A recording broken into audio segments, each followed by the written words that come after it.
मुझे क्यों बुलाया मेरे लाडलो, फिर मुझे क्यों बुलाया।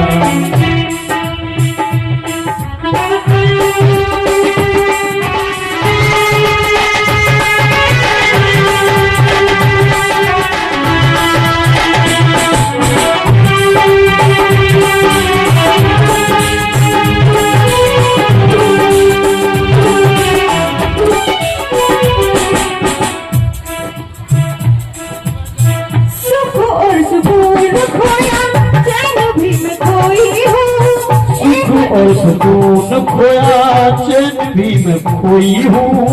सुख और सुकून खोया चैन भी मैं खोई हूँ। एक रात नींद भर के सुख से न सोई हूँ। एक रात नींद भर के सुख से न सोई हूँ। एक रात नींद भर के सुख से न सोई हूँ। सुख और सुकून खोया चैन भी मैं खोई हूँ। एक रात नींद भर के चैन से न सोई हूँ। हमेशा गमों को अपने, हमेशा गमों को अपने गले से लगाया। मेरे लाडला मुझे क्यों भुलाया, मेरे लाडला मुझे क्यों भुलाया।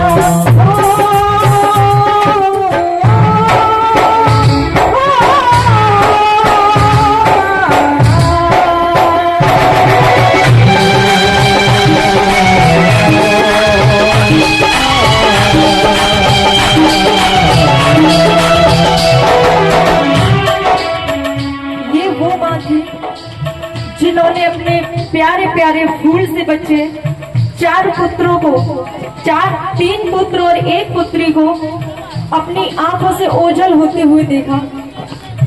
प्यारा सा बेटा राजरतन, रमेश, गंगाधर और एक प्यारी सी बेटी थी इकलौती इंदु। आंखों के सामने भूख प्यास बीमारी के कारण ये सभी बच्चे अपने दम तोड़ गए। उसका एक कारण था, ये माँ ये नहीं चाहती थी कि मेरे बच्चे जीवित रहे और जो मेरे बहुजन समाज के जो बच्चे हैं वो एक एक करके खत्म हो जाए। ये माँ ये नहीं चाहती थी। ये माँ चाहती थी अगर मेरे बच्चों को कुछ होता है तो होता रहे। मेरे अगर एक दो बच्चे चले जाएंगे मुझे उनकी परवाह नहीं है। मेरे बहुजन समाज में जितने भी बच्चे हैं वो सभी मेरे बच्चे हैं। बाबा साहब जब विदेश में पढ़ते थे, उनकी पढ़ाई के लिए, उनकी कॉपी किताबों के लिए जब जरूरत पड़ती थी, किराए पे जब मकान में रहते थे उस किराए के लिए जरूरत पड़ती थी, तो ये एक एक पैसे को इकट्ठा करके विदेश में भिजवाती थी कि मेरे साहब की पढ़ाई में कोई भी बाधा ना आए।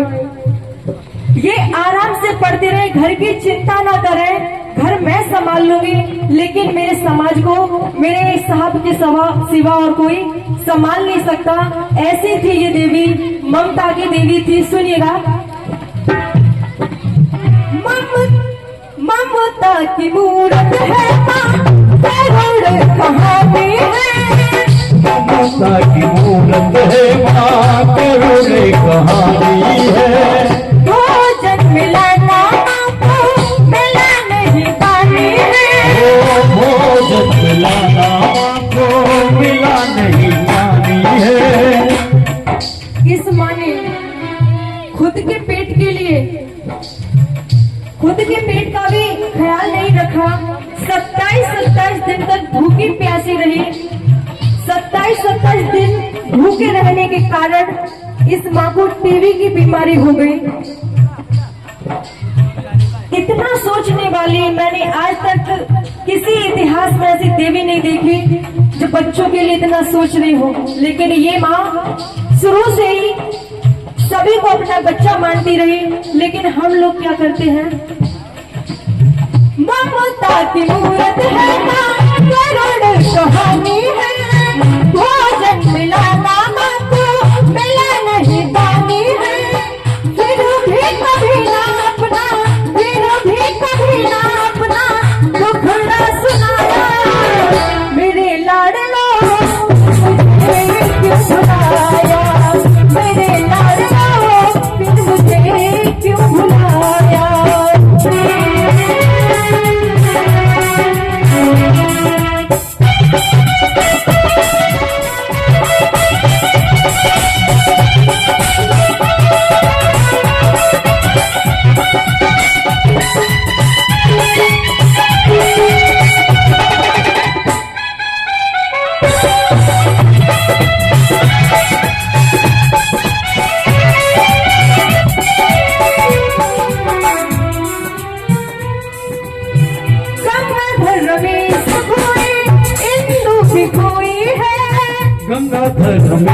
खोए इंदु भी खोई है। गंगा रमेश खोए बेटी इंदु खोई है।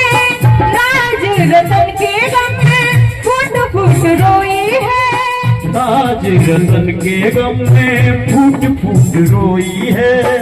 अगर किसी माँ का एक पुत्र खत्म होता है, उसके आंसू सालों तक बंद नहीं होते और उस पुत्र का गम भूल नहीं पाती। लेकिन ये वो माँ है जिसके 3 बच्चे खत्म हुए, इस संसार को छोड़कर चले गए। इस माँ के ऊपर क्या बीती होगी। यहाँ तक कि भी एक बेटी प्यारी सी, वो भी भूख के कारण इस दुनिया से चली गई।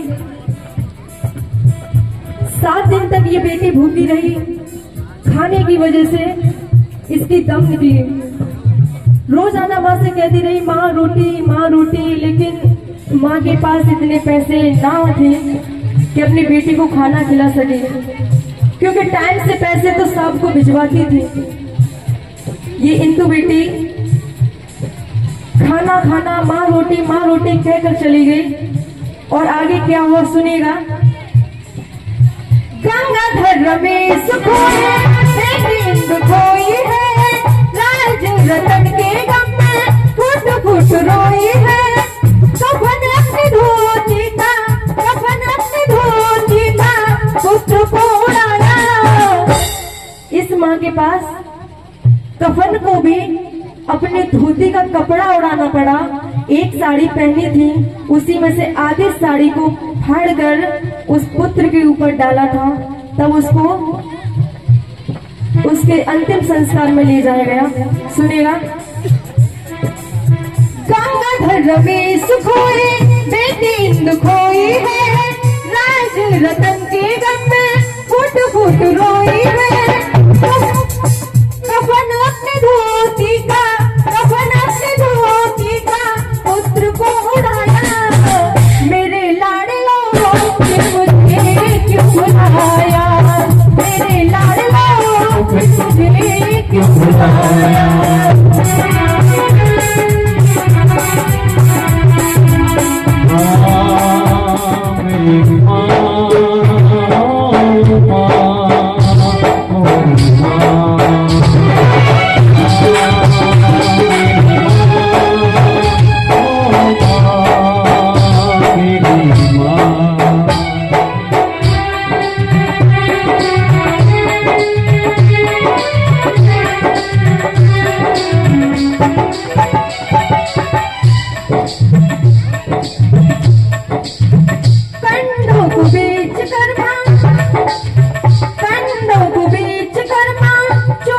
जलाती है, बच्चों को पेट भर के भोजन खिलाती है।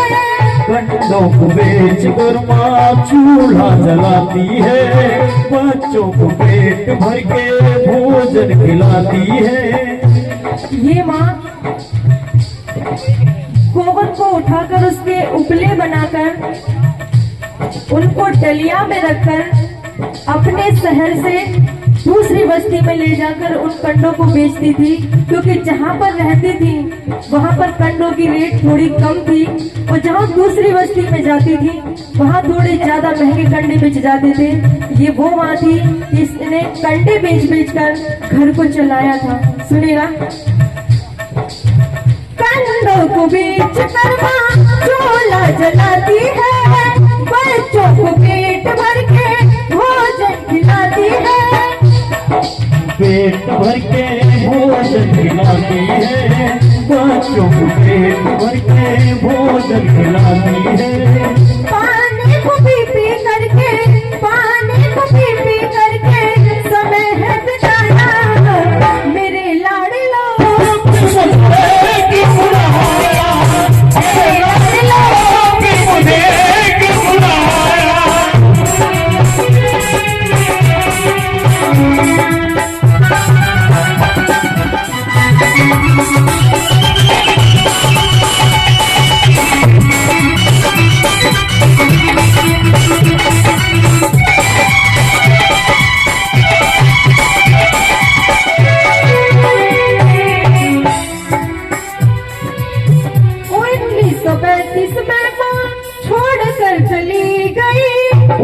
1935 में माँ छोड़ कर चली गई।